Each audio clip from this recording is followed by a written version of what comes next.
পাকিস্তানের ক্রিকেটাররা নায়িকাদের হোয়াটসঅ্যাপ বা ইনস্টাগ্রামে খুদে বার্তা পাঠান, এমন কথা শোনা যাচ্ছে অনেক আগে থেকেই। এবার বিষয়টি নিয়ে মুখ খুললেন পাকিস্তানের অলরাউন্ডার শাদাব খান।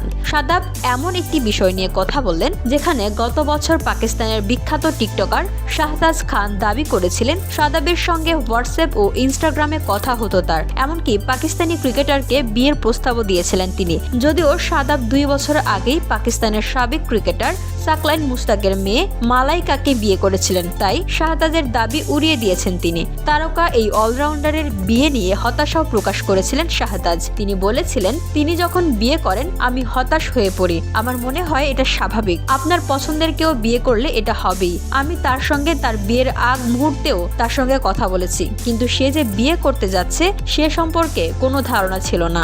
শাদাব মনে করেন ক্রিকেটাররা যে নায়িকাদের মেসেজ পাঠান বিষয়টিতে কোনো দোষ নেই, এমনকি এগুলো নিয়ে ড্রেসিং রুমেও আলোচনা হয়। কিন্তু আলোচনায় আসার জন্য বেশিরভাগ সময়ই এসব অভিনেত্রীরা বিষয়গুলোকে অনেক বাড়িয়ে বলেন। জিও নিউজের হাসনা মানাহে নামক একটি অনুষ্ঠানে শাদাবকে একজন ভক্ত জিজ্ঞেস করে বসেন, বেশিরভাগ অভিনেত্রী দাবি করেন যে ক্রিকেটাররা সামাজিক যোগাযোগ মাধ্যমে তাদের কাছে মেসেজ পাঠান, আপনি কি কখনো কাউকে মেসেজ দিয়েছেন? উত্তরে পাকিস্তানের এই অলরাউন্ডার বলেন, যদি ক্রিকেটাররা মেসেজ পাঠিয়েও থাকেন এতে সমস্যা কোথায়? সবারই ব্লক করার সুযোগ আছে, পছন্দ না হলে উত্তর দেবে না তারা। যদিও তারাও মেসেজের উত্তর দেয় এবং আগ্রহ দেখায় যে তারাও কথা বলতে আগ্রহী।